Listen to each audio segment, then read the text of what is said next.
It's good to be back with you for the second week of devotions in which we're focusing on barriers to our growth, barriers in our relationship with God.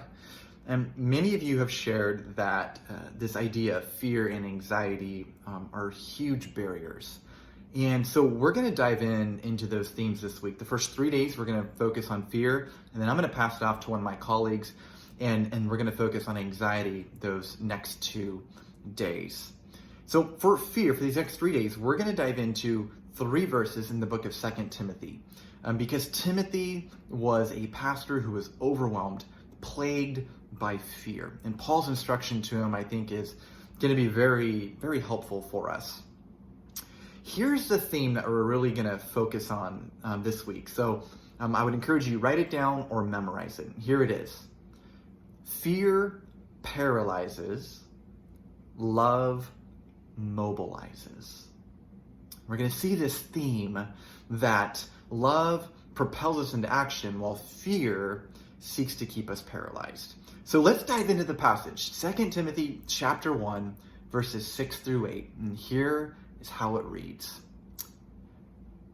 For this reason, I remind you, Paul talking to Timothy, I remind you to fan into flame the gift of God that was given you through the laying on of my hands. For the Spirit God gives does not produce fear, but love, power, and self-discipline. Therefore, do not be ashamed of me, the Lord's prisoner, nor of the gospel, but join me by suffering by the power of God. All right? And that's Paul's instruction to Timothy. Now, notice right away in verse 6, Paul says, fan into flame the gift of God. And why is that so important? Because remember, fear paralyzes, love mobilizes. And so Paul is instructing Timothy, I need you to act contrary to your feelings and mobilize that love. See, the true biblical change, what we see is, it doesn't just come by saying, I'm going to stop doing something. I'm going to stop this habit. Instead, we see biblical change as exchanging one negative habit for the opposite biblical habit. So for instance, if fear is something that we are seeking to do away with, then what the Bible is telling us is to replace it with the opposite of fear, which is love. And that's what Paul is telling Timothy here. Exchange the fear and instead put love on in its place. And that's hard because it's going to run contrary to our feelings, and yet we must put it on anyways.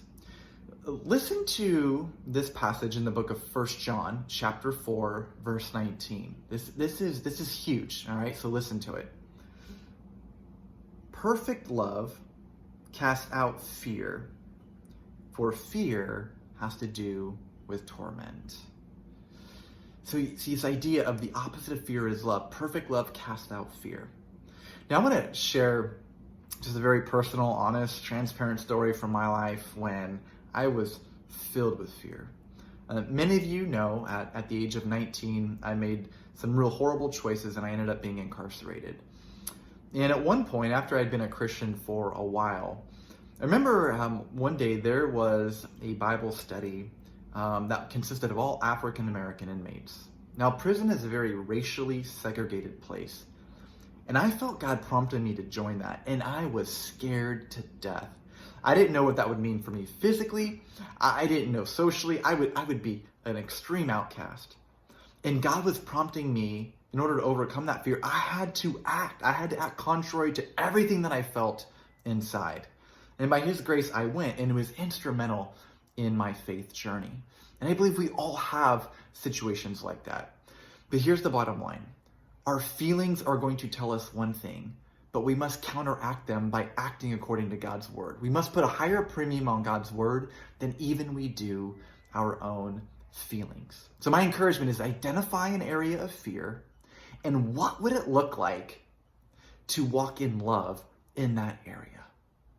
As always, I would love to hear from you how God is working, what He's saying to you through these. We have a lot more to cover in the next couple of days. We're going to look at the fear that comes from comparison, the fear that comes from guilt, and so much more. So I'm so excited to dive in with you.